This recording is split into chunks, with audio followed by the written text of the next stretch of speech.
Em poucos minutos eu vou te explicar sobre uma coisa que vai realmente te assustar.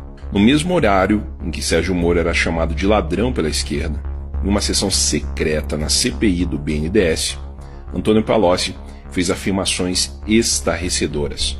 Esqueça o Petrolão. Eu vou te apresentar o maior esquema de corrupção da história humana. O BNDES, ou Banco Nacional de Desenvolvimento Econômico e Social, é uma empresa público-federal, cujo objetivo é o financiamento de longo prazo e investimento em todos os segmentos da economia brasileira. Ele utiliza dinheiro público, como por exemplo o dinheiro que foi retirado do Fundo de Amparo ao Trabalhador, aquele mesmo fundo que teve que parar de pagar boa parte do seguro-desemprego por falta de dinheiro. Em resumo, o banco usa o nosso dinheiro dos nossos impostos. Uma das obras mais comentadas que foram financiadas pelo BNDES foi o Porto de Mariel, que custou para nós 2,3 bilhões de reais.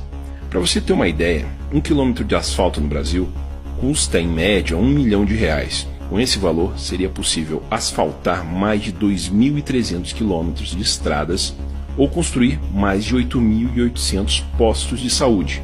Ou seja, não faz muito sentido emprestar para Cuba um valor que provavelmente não será pago, poderia ser utilizado no Brasil. Mas o que Palocci, o eterno braço direito de Lula, disse na CPI?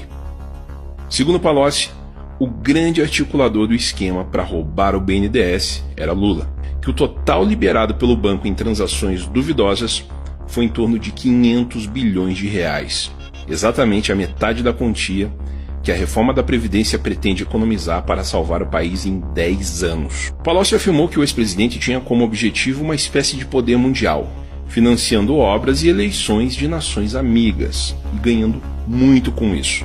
Palocci afirmou que tentou remover de Lula a ideia de utilizar dinheiro público para financiar obras em outras nações, mas que Lula não deu ouvidos. Para conseguir as liberações, era preciso burlar o sistema.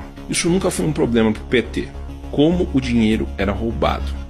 Para você financiar uma obra em um país qualquer, é preciso que aquele país tenha uma nota de pagamento. Ou seja, você atribui uma nota de acordo com a capacidade daquele país pagar ou não o empréstimo. Um país como Angola, por exemplo, seria classificado com uma nota baixa, ele não teria condições de devolver esse dinheiro para o Brasil. Mas Angola teve mais de 14 bilhões de reais em financiamento do BNDES aprovados. A manipulação ocorria nas notas de risco e garantias para pagamento dos empréstimos. O país que não poderia devolver o dinheiro, magicamente se transformava em um bom pagador.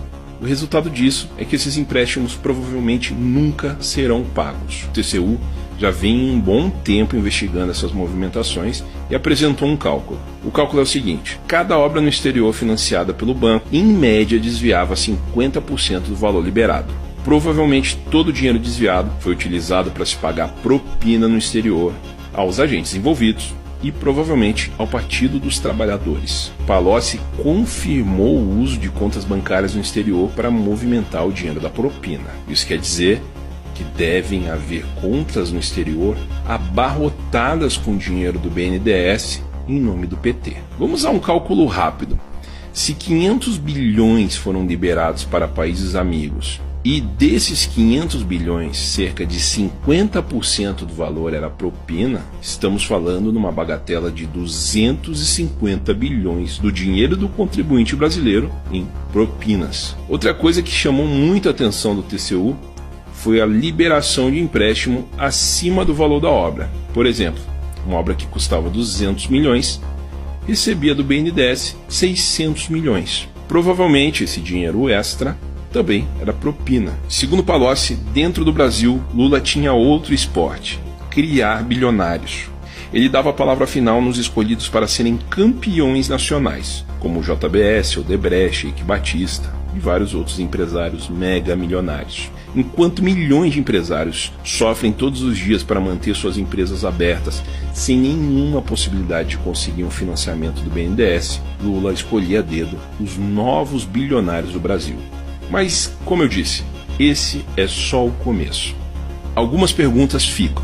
O desespero da esquerda em tentar tirar Lula da cadeia, o financiamento de hackers internacionais, a compra de algumas pessoas da imprensa, tem algo a ver com esses bilhões?